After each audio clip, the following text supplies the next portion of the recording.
fourth quarter in these finals. What is your assessment of his play in the fourth quarter, and what do you think he can tweak in order to be more efficient in those last 12 minutes tomorrow? I would say we evaluate him on, not only scoring, but how he's playing in general. And so from a scoring standpoint, at times, this whole series, not only fourth quarter, he's missed some things that he usually makes. But we do want him to be aggressive and find that balance, as he's done all year. And so with Golden State specifically, they are trying to take him out at certain times of the game.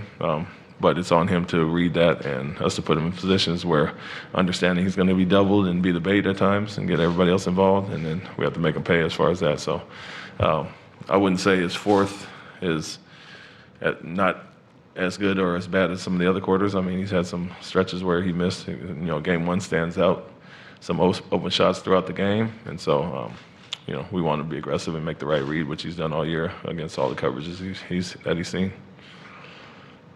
On your right, Mark.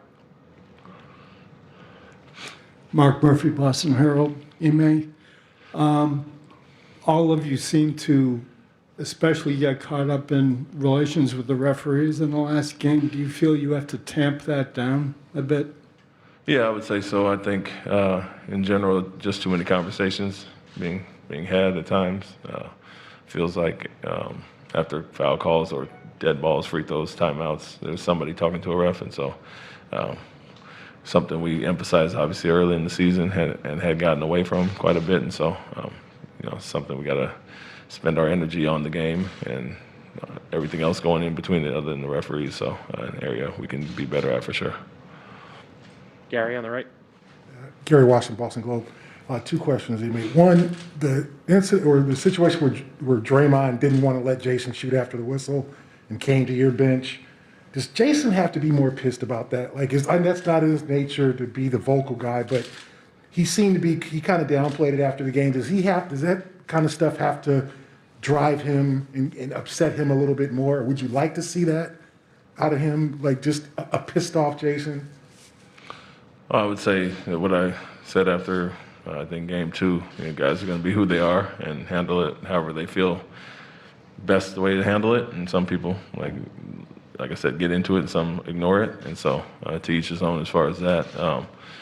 For us, it's a weird one where, someone follows your players to the bench and the referees say that's not inciting anything or instigating anything, but so whatever as far as that. And like I said, guys handle it differently, and if you use it or don't, it doesn't bother me at all. Jay up front. What do you think are the most important reasons that you guys have had some difficulty finishing at the rim and producing points in the paint this series? I would say not strong finishes. Some of our drives haven't been as physical as other times, and that's the emphasis with us. I've mentioned hunting and looking for fouls instead of going up to finish. Their rotations are pretty direct every time. The guy's going to be there, so it's just about making the read. And so, credit to Green and what he did, some keeping guys off balance, faking and falling back and taking away some lobs. But for us, it's really the physicality of our finishes. I think we've been off balance, not going up the strongest, and point blank, we missed them that we usually would make. But because we know where they're going to be with their rotations, it's a mix of getting to the basket and finishing and finding your shooters or guys in the slots. And so we've seen that all series. Guys do it in a different way with shot blockers versus full team rotations. But for us, it's really about the physicality of our finishes. I think we've been off balance and not going up as strong as we need to at times. Over here on this side. Steve Ashburner, NBA.com. When you've got a high caliber defense trying to turn you over every possession, what are the two or three most important things that you guys need to do to keep those to a minimum? Not over penetrate is one. One or two dribbles too many can get you in trouble. Like I said, it doesn't matter if it's Jason, Jalen, Derek, Peyton. The rotations are there regardless of who goes to the basket. And so spacing is a big part of it, knowing where your outlets are at, not over penetrating. And then, the physicality, like I talked about, being strong with the ball. And so those are all things we emphasize. it's pretty set. They're going to be there every time. The low man's going to come across. They're going to crack back, and then a guy playing the backside. And so for us, spacing is huge, getting our guys to the spots where we know our outlets are at, and then being strong with the ball and making the right read. And so, big part of that is physicality with the ball because they are a team that reaches and has really good hands. Again, in the second row. Just going back to the late game unraveling in Game 5, how much do you think it was the officials getting into your guys' head, and what have you learned from that experience that might help you in Game 6 here?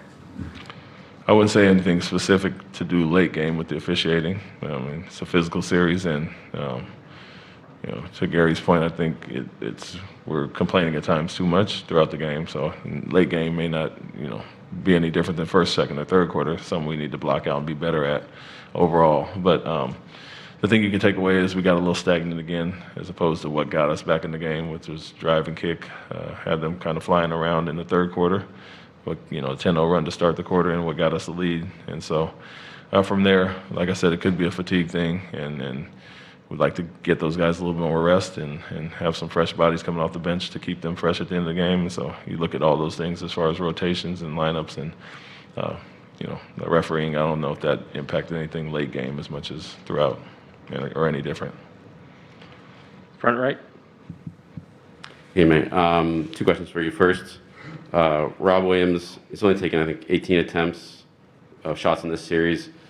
With reads and things like that down low, he's finishing very well, obviously. Is that a situation where you guys need to look for him more down low for those spots, or are they doing a good job at kind of challenging and also covering him on that spot? And then on top of that, just adjustment-wise for you going into Game 6, is it just, when you're talking with your staff right now, is it just a matter of doing what you guys do better, or are you looking potentially at tweaks, lineup changes, anything like that at this point? Yeah, regarding Rob, I think it is a reads, and like I said, their rotations are set. They're a team that's going to come back and kind of take the big out there, but that leaves wide open kickouts there, and you've seen that in times this series. I mean, obviously, Game 1 stands out in the fourth quarter, and the last game of the third, where they're taking away the driver or two or three on the ball with Jalen and Jason specifically. Good job of getting into Rob. We have some cross matches on the boards, so we can get the shot up there. But the kickouts are maybe more wide open than the drop-offs in this series because they are really good with their rotations. We're the number 1, number 2 defense in the league, and they're number 5 half court. We were number 1 this year, and so it's not a fluke when you go through a season and they're all connected like that. So they do a good job as far as that. Second question, I'm sorry. Oh, yeah. We've talked about it and looked at, some of the counters they're trying to make with the guys we bring in. I think small ball has worked well for us, and, we obviously like to get a little more out of Peyton and Derek than we did in the last game, but Grant's been a big part of what we've done as well this year. So we know what they're trying to do as far as who they're bringing in when we substitute, and we can combat that with some lineup changes that we're looking at. Yeah, Klay Thompson hit 4 pretty big threes in the second half. And generally, he seems to be getting more of an offensive rhythm in this series. Do you feel like it's just him hitting shots, or do you feel like you guys are losing him more than you should? Well, we don't feel we're as good as we had been the first few games in the other areas. Obviously, Curry got a ton of the credit for the shots he was making early. Felt our physicality and some of the adjustments we made on him were better, but we don't want to lose sight of everything else we've done well, which is the off-ball actions, whether they're slips to the basket or Thompson. You saw our first 2 or 3 possessions. They had slips for layups to the basket, so something we had taken care of well throughout the series, as well as getting to Thompson. I think we lost the rope a little bit there.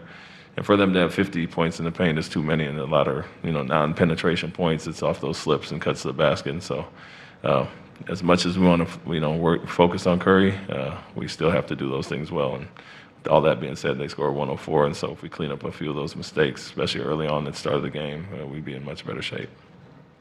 Joe? Ime, a little bit more on the potential lineup changes. I asked you the other day about the Otto Porter move with Looney, and you explained pretty well why you thought the Warriors might do that. So with that same explanation, do you now need to consider moving, I guess, Robert, just so he can be out there when Looney's out there? Yeah, we've even in going back to the last series, coming off an injury, we've run them shorter stints, and so we take him out pretty early in the game anyway, and we can come back and match him with Looney, no problem. I think obviously the spacing, they wanted to have him guarding somebody more space-oriented. And for us, other than last game, we really hadn't gotten off to a poor start. So no matter what they did lineup-wise, we were good to start the game for the most part in the first 4 games. And so as far as that, we're rotating Rob out pretty quick to get him back in anyway. So that's not something we're looking at as far as changing the starting lineup. It's more so who we want coming in for who with the second unit.